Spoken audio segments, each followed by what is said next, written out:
Good morning students. Coordination compound video series में आज हम बात करेंगे वर्नर सिद्धांत के बारे में। देखिए, वर्नर को फादर ऑफ कोऑर्डिनेशन केमिस्ट्री कहा जाता है और इसके लिए इन्होंने उपसहसंयोजी यौगिकों के लिए महत्वपूर्ण कार्य किए और इसके लिए 1913 में इन्हें नोबेल प्राइज भी दिया गया। 1892 में वर्नर ने कोबाल्ट क्लोराइड व अमोनिया के भिन्न भिन्न अनुपात में क्रिया करवाई और संकुल यौगिक प्राप्त किए। और इन यौगिक ये आप लोगों के सामने हैं। यौगिकों का डिफरेंट डिफरेंट कलर है। फर्स्ट वाला जो यौगिक है इसका कलर होता है नारंगी पीला, ये वाले का होता है गुलाबी, थर्ड वाले का कलर बोलो कैसा है, बैंगनी। और ये जो फोर्थ वाला है इसके कलर हरे व बैंगनी, दो कलर आएंगे, क्यों आएंगे अभी बताऊंगी। और फिफ्थ वाला जो कंपाउंड होता है ये होता है नीला हरा। अब ये जो अपना यौगिक 4 है, यौगिक 4 के दो ज्यामितीय समावेवी होते हैं जो अभी अपन कोऑर्डिनेशन कंपाउंड में जब ज्यामितीय समावेवी पढ़ेंगे तब अपन डिस्कशन करेंगे इसके बारे में कि ये जो कंपाउंड मेरा 4 वाला है कॉम्प्लेक्स कंपाउंड, इसके दो ज्यामितीय समावेवी होते हैं, इसीलिए इसके दो रंग आते हैं, हरा और बैंगनी। इन्हीं प्रेक्षण के आधार पे वार्नर ने संकुल के संदर्भ में अपना एक सिद्धांत दिया जो निम्न प्रकार है। वार्नर ने बताया कि धातु के बंध या संयोजकता, अपन ने बात करी थी कोऑर्डिनेशन कंपाउंड में कि ये जो मेटल लिगेंड के बीच में कोऑर्डिनेशन बॉन्ड होता है तो ये संयोजकता दो प्रकार की होती है। एक होती है प्राथमिक संयोजकता और एक होती है द्वितीयक संयोजकता। क्लियर, ध्यान रखेंगे कि मेटल लिगेंड जो होते हैं, मेटल और लिगेंड के बीच में जो सहसंयोजी बंध या संयोजकताएं दो प्रकार की होती हैं, एक होती है प्राइमरी और एक होती है सेकेंडरी। अब देखिए आप, प्राइमरी जो वैलेंसी होती है या संयोजकता होती है वो होती है आयनिक प्रकार की। देखिए ये होती है आयनिक, लेकिन जो सेकेंडरी संयोजकता होती है वो होती है नॉन आयोनिक। इसका मतलब ये बोलो कैसी होती है, सह संयोजी। तो ऐसे लिख सकती हूँ नॉन आयनिक और कैसी होती है, सह संयोजी। क्लियर।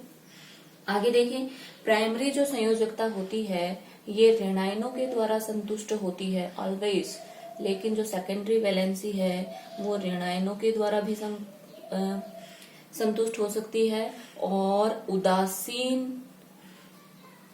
परमाणुओं के द्वारा भी संतुष्ट होती है। ठीक है। किसी भी धातु के लिए जो सेकेंडरी वैलेंसी है इसका मान निश्चित होता है। जैसे मैं बोलूं कि मेटल के साथ में मान लीजिए लिगेंड को जुड़ना है तो दो होंगे, 3 होंगे, 4 होंगे, 5 होंगे, ये डिपेंड करेगा कि मान लीजिए अगर मेटल के साथ में 2 लिगेंड जुड़े तो संयोजकता 2 हो गई, अगर 3 जुड़े तो 3, 4 बोले तो ये निश्चित संख्या होती है। प्राथमिक संयोजकता से धातु के केंद्रीय परमाणु के ऑक्सीकरण, और ये जो अपनी प्राइमरी वैलेंसी है इससे अपन केंद्रीय धातु परमाणु के ऑक्सीडेशन स्टेट के बारे में पता कर सकते हैं। जबकि सेकेंडरी वैलेंसी अपन को क्या बताती है कि मेटल और लिगेंड के बीच में कितने बॉन्ड हैं। बोले तो मैं ऐसे लिख सकती हूँ कि ये कोऑर्डिनेशन नंबर के बारे में बताती है। क्लियर। आगे देखिए, अपन ने कहा कि जो प्राइमरी वैलेंसी होती है वो ऋणायनों के द्वारा संतुष्ट होती है, सेकेंडरी वैलेंसी ऋणायनों के द्वारा भी संतुष्ट होती है और उदासीन अणुओं के द्वारा भी संतुष्ट होती है। इसका मतलब एक ऋणायन केंद्रीय धातु परमाणु की प्राइमरी और सेकेंडरी दोनों वैलेंसी को बैलेंस कर सकता है। क्लियर और नॉट, क्योंकि अपन ने कहा है ऋणायन प्राइमरी को भी संतुष्ट करते हैं, सेकेंडरी को भी करते हैं। इसका मतलब ऋणायन प्राइमरी को भी करेंगे और किसको करेंगे, सेकेंडरी को भी। इसके लिए देखिए अपन इस एग्जाम्पल्स के द्वारा इनको समझ लेते हैं। पहला मैं एग्जाम्पल ले लेती हूँ। एक बात और ध्यान में रखेंगे आप, प्राइमरी वैलेंसी को डॉटेड लाइन से डिनोट किया जाता है जबकि सेकेंडरी वैलेंसी को थिक लाइन के द्वारा रिप्रेजेंट किया जाता है। ध्यान रखेंगे, प्राइमरी वैलेंसी आयनिक होती है, सेकेंडरी नॉन आयनिक होती है। प्राइमरी ऋणायनों को द्वारा संतुष्ट होती है, सेकेंडरी ऋणायनों से भी हो सकती है और उदासीन भी। अणुओं के द्वारा भी संतुष्ट होती है। सेकेंडरी वैलेंसी का मान निश्चित होता है। कोऑर्डिनेशन नंबर को बताती है, मेटल और लिगेंड के बीच में कितने कोऑर्डिनेशन बॉन्ड बने। प्राइमरी वैलेंसी केंद्रीय धातु परमाणु की ऑक्सीडेशन स्टेट को बताती है। और ये देखिए, प्राइमरी वैलेंसी को अपन डॉटेड लाइन के द्वारा डिनोट करते हैं, जबकि सेकेंडरी वैलेंसी को थिक लाइन के द्वारा रिप्रेजेंट किया जाता है। अब इन एग्जांपल्स को अपन समझ लेते हैं। सबसे पहले मैं फर्स्ट वाला एग्जांपल लेती हूँ, COCl3.6NH3। और अब अपन को कॉम्प्लेक्स कंपाउंड बनाना है। अपन को देखना है कि कौन सी वाली प्राइमरी वैलेंसी को संतुष्ट करेगा और कौन सेकेंडरी वैलेंसी को। तो यहाँ पे देखिए, क्लोराइड इज ए ऋणायन, और ऋणायन होने की वजह से ये किसको संतुष्ट करेगा? प्राइमरी वैलेंसी को। और NH3 न्यूट्रल है, उदासीन है, इसलिए किसको संतुष्ट करेगा? ये संतुष्ट करेगा सेकेंडरी वैलेंसी को। क्लियर? तो देखना, मैं बना देती हूँ। कोबाल्ट और अपन ने अभी देखा था, अपन जो सेकेंडरी वैलेंसी होती है उसको किससे डिनोट करते हैं? सेकेंडरी वैलेंसी को अपन डिनोट करते हैं थिक लाइन के द्वारा। क्लियर? ये लीजिए, तो यहाँ पे कौन है? NH3, NH3, NH3, NH3, ये भी अपना कौन है? NH3, NH3। और अब देखिए यहाँ पे कितने क्लोरीन है? 3। ये 3 क्लोरीन बोलो किसको डिनोट करेंगे? प्राइमरी वैलेंसी को। और प्राइमरी वैलेंसी किससे डिनोट की जाती है? डॉट डॉट लाइन से। तो देखिए, मैं आप लोगों के सामने रिप्रेजेंट कर रही हूँ। ठीक है, तो यहाँ पे बोलो कौन है? क्लोरीन। यहाँ पे भी कौन है? क्लोरीन। और यहाँ पे भी कौन है? क्लोरीन। तो आप यहाँ पे देख सकते हैं, जो NH3 अपना न्यूट्रल था, इसने सेकेंडरी वैलेंसी को बैलेंस किया है, और क्लोरीन ने केवल और केवल किसको बैलेंस किया है? प्राइमरी वैलेंसी को। क्लियर? अब मैं बात कर लेती हूँ, यहीं पे मैं चेंज कर रही हूँ, आप लोग देखते जाएं। COCl3.5NH3। अब देखिए, यहाँ पे अपन को पता है मेटल की यहाँ पे कोऑर्डिनेशन नंबर 6 है, और अपने पास उदासीन जो अणु है वो कितने हैं? 5। इसका मतलब अब एक क्लोरीन ऐसा होगा जिसको प्राइमरी वैलेंसी को भी सेटिस्फाई करना पड़ेगा और सेकेंडरी वैलेंसी को भी सेटिस्फाई करना पड़ेगा। क्लियर? तो देखिए, मैं इसको दिखा देती हूँ आप लोगों के सामने। ये लीजिए, यहाँ पे किसको बिठा देती हूँ? क्लोरीन को, क्योंकि अपने 5 NH3, 1 2 3 4 एंड 5, और एक क्लोरीन ऐसा है जो सेकेंडरी वैलेंसी को भी बैलेंस करेगा और प्राइमरी वैलेंसी को भी बैलेंस कर रहा है। क्लियर और नॉट? ठीक है, ऐसे देखिए, मैं एग्जांपल ले लेती हूँ। COCl3.4NH3 कर देती हूँ मैं यहाँ पे, और 4NH3 करेंगे तो आप लोगों को पता है मेटल की कोऑर्डिनेशन नंबर 6 के अकॉर्डिंग न्यूट्रल उदासीन अणु कितने हैं? 4। तो 2 क्लोरीन ऐसे होंगे जो प्राइमरी वैलेंसी को भी सेटिस्फाई करेंगे और किसको सेटिस्फाई करेंगे? सेकेंडरी वैलेंसी को भी। तो देखिए, मैं यहाँ से इसको हटा देती हूँ और यहाँ पे किसको बिठा देती हूँ? क्लोरीन को। और ये क्लोरीन देखिए, ये 2 क्लोरीन ऐसे हैं जो प्राइमरी वैलेंसी को भी सेटिस्फाई कर रहे हैं, सेकेंडरी वैलेंसी को भी सेटिस्फाई कर रहे हैं, लेकिन ये वाला क्लोरीन केवल किसको सेटिस्फाई कर रहा है? प्राइमरी वैलेंसी को। और अब मैं देखिए यहाँ पे NH3 कितने कर देती हूँ? 3। ये मैंने कंपाउंड्स लिए हैं। अब आप लोग देख सकते हैं कि जो मेरा 3 तो न्यूट्रल उदासीन अणु है और 3 ये ऋणायन मिलकर के मेटल की कोऑर्डिनेशन नंबर कितना करेंगे? 6। इसका मतलब तीनों के तीनों क्लोरीन प्राइमरी वैलेंसी को भी सेटिस्फाई करेंगे as well as secondary valency को भी सेटिस्फाई करेंगे। ठीक है, अब देखिए, ये जो इन्होंने वार्नर ने जो सिद्धांत दिया, इसका प्रायोगिक सत्यापन किसके द्वारा हुआ वो और देख लेते हैं अपन। सबसे पहले बात करते हैं इनकी आयनिक अभिक्रियाएं। और आयनिक अभिक्रियाओं, देखो, अपन ने जब कॉम्प्लेक्स कंपाउंड की बात की थी शुरू में कि कॉम्प्लेक्स कंपाउंड क्या होते हैं, तो अपन ने कहा था कि कॉम्प्लेक्स कंपाउंड में वो सभी आयन जो स्क्वायर ब्रैकेट में होते हैं, इस संकुल में होते हैं, वो कभी भी जब आप उनको वाटर में डालोगे तो फ्री नहीं होते। फ्री नहीं होते इसका मतलब वो आयनित नहीं होते हैं। यहाँ पे काउंटर आयन के बाहर जो भी आयन होंगे जब आप वाटर में डालोगे तो वो अपना टेस्ट देंगे, आयनित होंगे, लेकिन इस कॉम्प्लेक्स के अंदर जो भी कंपाउंड होंगे वो फ्री नहीं होंगे, आयनित नहीं होंगे। क्लियर? अब आयनिक अभिक्रिया करवानी है अपन को, तो सबसे पहले देखिए, मैं बात करती हूँ, सबसे पहले बात कर लेते हैं COCl3.6NH3। जब इसकी अभिक्रिया, और देखिए एक बात और अब मैं बताऊं, जो भी अपनी प्राइमरी वैलेंसी होती है, चूंकि वो कॉम्प्लेक्स के बाहर होती है, प्राइमरी वैलेंसी वाले जो भी आयन होते हैं वो आयनाइजेबल होते हैं, लेकिन अपन ने कहा था अपनी सेकेंडरी वैलेंसी आयनाइजेबल नहीं होती है। क्लियर। और COCl3 में अपन ने देखा था कि तीनों के तीनों क्लोरीन प्राइमरी वैलेंसी को प्राइमरी वैलेंसी को ही दिखा रहे थे। तो जब आप इसकी अभिक्रिया AgNO3 के साथ में करवाएंगे तो बोलो तीनों के तीनों क्लोरीन किसको सेटिस्फाई कर रहे थे? प्राइमरी वैलेंसी को। और जब इसकी अभिक्रिया अपन AgNO3 के साथ में करवाएंगे तो यहां से अपने को 3 मोल क्या मिलेगा? AgCl। क्लियर। और वो इसलिए मिलेगा क्योंकि यहाँ पे अपन ने देखा था कि तीनों के तीनों क्लोरीन सेकंड प्राइमरी वैलेंसी को सेटिस्फाई कर रहे थे, और प्राइमरी वैलेंसी को सेटिस्फाई कर रहे थे इसका मतलब आयनाइजेबल। अपन ने कहा प्राइमरी वैलेंसी क्या होती है? आयनाइजेबल। तो जब आप इसकी AgNO3 के साथ अभिक्रिया करवाएंगे तो अपन को कितने मोल AgCl मिलेगा?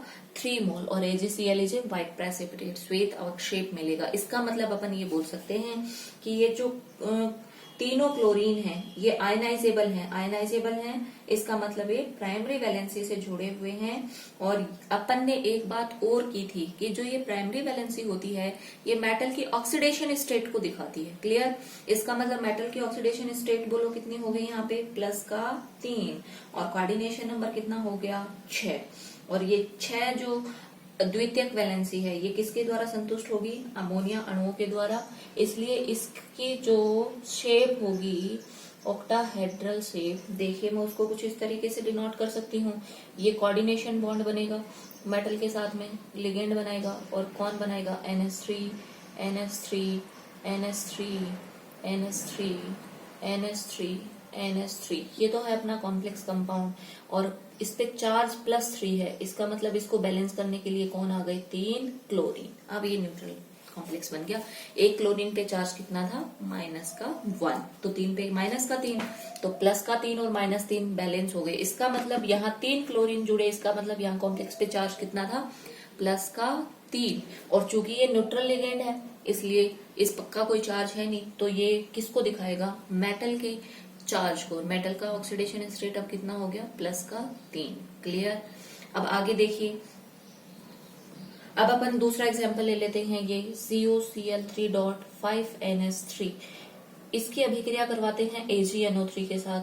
तो यहाँ पे देखिए मुझे 3 मोल नहीं मिलता, कितना मोल मिलता है? 2 मोल AgCl का श्वेत अवक्षेप। इसका मतलब क्या हुआ? इसका मतलब ये हुआ कि ये जो मेरे 3 क्लोरीन हैं इनमें से तीनों क्लोरीन अगर प्राइमरी वैलेंसी को सेटिस्फाई करते तो 3 मोल AgCl मिलता, पर यहाँ पे कितना मोल मिल रहा है? 2 मोल। इसका मतलब कोई एक क्लोरीन प्राइमरी वैलेंसी को भी सेटिस्फाई कर रहा है और सेकेंडरी वैलेंसी को भी सेटिस्फाई कर रहा है। क्लियर और नॉट? यस। तो यहाँ पे जब मैं स्ट्रक्चर बनाऊंगी तो देखिए मैं यहीं पे चेंज कर रही हूँ कि यहाँ पे NH3 कितने हैं? 5, 1 2 3 4 एंड 5। और एक वैलेंसी बोलो किसके द्वारा सेटिस्फाई होगी? क्लोरीन के द्वारा। और यही अपन ने बात करी थी कि सेकेंडरी वैलेंसी होती है वो उदासीन परमाणुओं के द्वारा, अणुओं के द्वारा या ऋणायनों के द्वारा सेटिस्फाई होती है। लेकिन प्राइमरी, अब देखिए कितने क्लोरीन बच गए? 2। इसका मतलब क्या हुआ बोलो? आपने 2 क्लोरीन लगाया, इसका मतलब यहाँ पे मैं कॉम्प्लेक्स पे चार्ज कितना था? +2। और उनको बैलेंस करने के लिए अपन ने 2 क्लोरीन बाहर रख दी। इसका मतलब ये जो कोबाल्ट है इसका ऑक्सीडेशन स्टेट कितना हुआ? +2। क्योंकि अपना जो भी सेकेंडरी प्राइमरी वैलेंसी होता है वो चार्ज बताता है किस पे? मेटल पे। क्लियर। अब देखिए जब आप इस यहाँ पे अपन को पता है ये काउंटर आयन और ये कॉम्प्लेक्स आयन, और ये काउंटर आयन अपना कैसा होता है? आयनाइजेबल। तो जब आप इसकी अभिक्रिया AgNO3 के साथ करवाओगे तो आपको कितने मोल AgCl मिलेंगे? 2 मोल। क्लियर। आगे देखिए, अब मैं कर लेती हूँ यहाँ पे देखिए, अब मैं अभिक्रिया करवा देती हूँ COCl3.4NH3 के साथ। जब मैं AgNO3 की अभिक्रिया करवाऊंगी तो यहाँ पे मुझे केवल 1 मोल AgCl का श्वेत अवक्षेप मिलेगा। और वो इसलिए, इसका मतलब क्या हुआ? इसका मतलब ये हुआ कि ये जो 3 क्लोरीन हैं इनमें से 2 क्लोरीन प्राइमरी वैलेंसी को भी सेटिस्फाई कर रहे हैं और सेकेंडरी वैलेंसी को भी सेटिस्फाई कर रहे हैं, और केवल 1 क्लोरीन है जो किसको सेटिस्फाई कर रहा है? प्राइमरी वैलेंसी को। और प्राइमरी वैलेंसी कैसी होती है? आयनाइजेबल। इसीलिए अपन को कितना मोल AgCl मिला है? 1 मोल। क्लियर। और अब मैं अगर इसकी स्ट्रक्चर बनाना चाहूँ तो देखिए मैं यहीं पे कर देती हूँ, ये लीजिए Cl, और अब बाहर कितना क्लोरीन आएगा बोलो, 1। और ये अपना काउंटर आयन है और ये आयनाइजेबल है, इसलिए जब AgNO3 के साथ अभिक्रिया करवाओगे तो 1 मोल AgCl का श्वेत अवक्षेप मिलेगा। क्लियर। और अब आप देख रहे हो ये दोनों जो क्लोरीन है ये सेकेंडरी वैलेंसी को भी सेटिस्फाई कर रहे हैं। क्लियर, क्योंकि मेटल की कोऑर्डिनेशन नंबर कितना है, 6। और अब आप एक बात और बताएं, अब देखिए ये इसकी स्ट्रक्चर हो गई। क्लियर। अब देखिए, अब मैं बात कर लेती हूं कि यहाँ पे कॉम्प्लेक्स पे चार्ज कितना आएगा, तो आप बताएं यहाँ पे कॉम्प्लेक्स पे चार्ज कितना होगा, +1। तभी तो उसको सेटिस्फाई करने के लिए कौन आ गया, क्लोरीन माइनस। तो ध्यान रखेंगे आप, COCl3.6NH3 में कॉम्प्लेक्स पे चार्ज था प्लस का 3, 5NH3 में चूंकि एक क्लोरीन प्राइमरी और सेकेंडरी दोनों वैलेंसी को सेटिस्फाई कर रहा था तो कॉम्प्लेक्स पे चार्ज था +2, और यहाँ पे कॉम्प्लेक्स पे चार्ज कितना होगा, प्लस का 1। क्लियर। अब मैं बात करती हूँ COCl3 3 अमोनिया कर देती हूँ यहाँ पे 3NH3, और जब इसकी मैं अभिक्रिया AgNO3 के साथ करवाती हूँ तो कोई अवक्षेप नहीं आता। इसका मतलब क्या हुआ, इसका मतलब ये हुआ कि क्लोरीन, कोई भी क्लोरीन ऐसा नहीं है जो काउंटर आयन में प्रेजेंट हो। इसका मतलब तीनों के तीनों chlorine secondary valency as well as primary valency को क्या कर रहे हैं, सेटिस्फाई, और कोई अवक्षेप नहीं है। इसका मतलब काउंटर आयन पे कोई भी क्लोरीन नहीं है। क्लियर। और जब नहीं है तो देखिए मैं इसको यहीं डिनोट कर देती हूँ। 3 तो अपने कौन है, अमोनिया, और 3 बोलो कौन है, क्लोरीन। और आप देख रहे हो तीनों chlorine primary valency as well as secondary valency को क्या कर रहे हैं, सेटिस्फाई। क्लियर।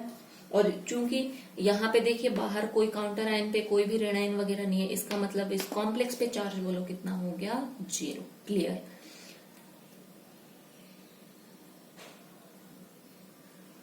तो ये अपन ने देखा। और अब देखिए अपन इससे कुछ, अब जो अपने हिमांक में अवनमन है, चालक का कंडक्टिविटी है, उसके द्वारा भी अपन पदार्थ के कणों की संख्या ज्ञात कर सकते हैं। और वार्नर ने जो अपने को संरचनाएं सुझाई है उनकी अपन पुष्टि कर सकते हैं। कैसे, देखिए ये आप लोग ध्यान में रखेंगे। देखिए सबसे पहले मैं लिख लेती हूँ COCl3.6NH3, COCl3.5NH3, COCl3.4NH3 and COCl3.3NH3। Clear. और अपन को पता है हिमांक में अवनमन एक कॉलिगेटिव प्रॉपर्टी है जो सीधे सीधे किस पे डिपेंड करेगी, कणों की संख्या पे। और चालकता प्रयोग से अपन कॉम्प्लेक्स पे आवेश निकाल सकते हैं, आवेश की संख्या निकाल सकते हैं, सॉरी कॉम्प्लेक्स पे नहीं, टोटल आवेश की संख्या ज्ञात कर सकते हैं। तो देखिए हिमांक में जब अवनमन प्रयोग किया गया तो चूंकि हिमांक में अवनमन कॉलिगेटिव प्रॉपर्टीज है तो यहाँ से कणों की संख्या अपन को मिली 4, यहाँ से मिली 3, यहाँ से मिली 2 और यहाँ से मिली 1। और जब चालकमितीय प्रयोग किए गए तो आवेश निकाला गया, तो यहाँ पे आवेश का मान आया 6, यहाँ 4, यहाँ 2 और यहाँ 0। और इसके आधार पे अपन इनकी संरचना की पुष्टि कर सकते हैं। देखिए कैसे, पहला जो एग्जाम्पल है COCl3.6NH3, इसमें कॉलिगेटिव प्रॉपर्टीज जब आपने निकाली तो कणों की संख्या 4 आई, और 4 कणों की संख्या देखना कब आएगी, पहले CO और यहाँ मैं लिख देती हूँ NH3 का 6, और ये बन गया मेरा कॉम्प्लेक्स कंपाउंड। और अब मैं बाहर कर देती हूँ 3Cl। अब देखिए चूंकि जब आप इसको पानी में डालेंगे तो ये जो कॉम्प्लेक्स आयन होगा इसके आयनों का अपन को कोई टेस्ट नहीं मिलेगा, तो कॉम्प्लेक्स अपने आप में एक आयन। और यहाँ पे देखिए कितने कण और मिलेंगे, 3 क्लोरीन है तो +3, बोलो कणों की संख्या कितनी हो गई, 4। क्लियर। और आवेश देखें यहाँ पे 3 क्लोरीन जुड़े हैं, इसका मतलब कॉम्प्लेक्स पे चार्ज कितना होगा, +3, और एक क्लोरीन पे चार्ज कितना है, -1, तो 3 पे हो गया -3। तो अब इनका अलजेब्रिक सम करना है, तो देखें 3 प्लस के और 3 माइनस के टोटल आवेश बोलो कितना हो गया 6। क्लियर? कोई दिक्कत है तो बोले। अब मैं बात करती हूँ, देखो COCl3.5NH3। अब यहाँ पे अपन को पता है, अभी अपन ने थोड़ी देर पहले देखा कि कोई एक क्लोरीन ऐसा होगा जो प्राइमरी वैलेंसी को भी सेटिस्फाई करेगा, सेकेंडरी वैलेंसी को भी सेटिस्फाई करेगा। क्लियर? ये संरचना बनेगी। ये संरचना इसलिए बनेगी क्योंकि अब जो ये क्लोरीन कॉम्प्लेक्स कंपाउंड के अंदर आ गया, ये जब आप इसमें, ये कभी भी फ्री नहीं होगा। इसका मतलब पूरा कॉम्प्लेक्स एक कण देगा, साथ में देखिए 2 क्लोरीन मिलकर के कणों की संख्या बोलो कितनी हो जाएगी 3। और ये इन्होंने बताया है कि कणों की संख्या कितनी आनी चाहिए 3। अब देखिए यहाँ पे 2 क्लोरीन लगे हैं माइनस वाले, इसका मतलब कॉम्प्लेक्स पे चार्ज कितना था प्लस का 2। क्लियर? और 1 क्लोरीन पे चार्ज माइनस का 1, तो 2 पे हो गया माइनस, तो 2 प्लस के और 2 माइनस के चार्ज देखो कितना आ गया 4। क्लियर? ऐसे ही देखिए अब मैं बात कर लेती हूँ COCl3.4NH3। तो देखिए मेटल की कोऑर्डिनेशन नंबर अपन को 6 करनी है, तो इसका मतलब कोई 2 क्लोरीन ऐसे हैं जो प्राइमरी वैलेंसी को भी सेटिस्फाई कर रहे हैं और सेकेंडरी वैलेंसी को भी सेटिस्फाई कर रहे हैं। तो बाहर बोलो कितना क्लोरीन बचेगा 1। अब ये वाले क्लोरीन आयनित नहीं होंगे, नॉन आयनाइजेबल, तो ये तो 1 और 1 क्लोरीन मिलके बोलो कणों की संख्या कितनी हो गई 2। क्लियर? और यहाँ पे 1 क्लोरीन जुड़ा है, इसका मतलब कॉम्प्लेक्स पे चार्ज कितना हुआ होगा प्लस का 1। तो और 1 क्लोरीन पे चार्ज माइनस का 1, तो +1 एंड -1 दोनों चार्ज मिलके कितने हो गए 2। आवेश की संख्या हो गई 2। क्लियर? ये इसकी संरचना हो गई। अब मैं बात कर लेती हूँ COCl3.NH3 की। 3NH3 देखिए CONH3 मेटल की कोऑर्डिनेशन नंबर कितनी है 6। क्लियर? इसका मतलब तीनों के तीनों अब सेकेंडरी वैलेंसी को सेटिस्फाई कर रहे हैं। नॉन आयनाइजेबल कणों की संख्या केवल कितनी होगी 1। तो ये आ गई कणों की संख्या। अब बाहर कोई भी काउंटर आयन नहीं लगा रखा, इसका मतलब कॉम्प्लेक्स पे चार्ज बोलो कितना है 0। क्लियर? तो इन सभी से अपन वार्नर सिद्धांत की इस संरचनाओं की पुष्टि कर सकते हैं। एक और महत्वपूर्ण बात जो वार्नर ने अपन को बताई कि मेटल के साथ में जो लिगेंड जुड़ते हैं तो इनकी एक निश्चित ज्यामिति और आकृति में व्यवस्थित होते हैं, और इसीलिए इन्होंने कोऑर्डिनेशन कंपाउंड में, अब कोऑर्डिनेशन कंपाउंड के लिए इन्होंने त्रिविमीय समावयवता के बारे में भी बताया और एक निश्चित ज्यामिति के बारे में भी बताया। इसीलिए वार्नर को कोऑर्डिनेशन केमिस्ट्री के फादर कहा जाता है। और इन्होंने बताया कि अगर मेटल के साथ में जुड़ने वाले लिगेंड 6 हैं तो जो शेप होगी वो होती है ऑक्टाहेड्रल। मेटल के साथ में अगर लिगेंड 4 जुड़ते हैं, मतलब कोऑर्डिनेशन नंबर 4 है, तो यहाँ पे 2 पॉसिबिलिटी हैं। हो सकता है वो टेट्राहेड्रल हो सकता है वो स्क्वायर प्लेनर हो। इन सभी के बारे में अपन बात करेंगे आगे। Thank you.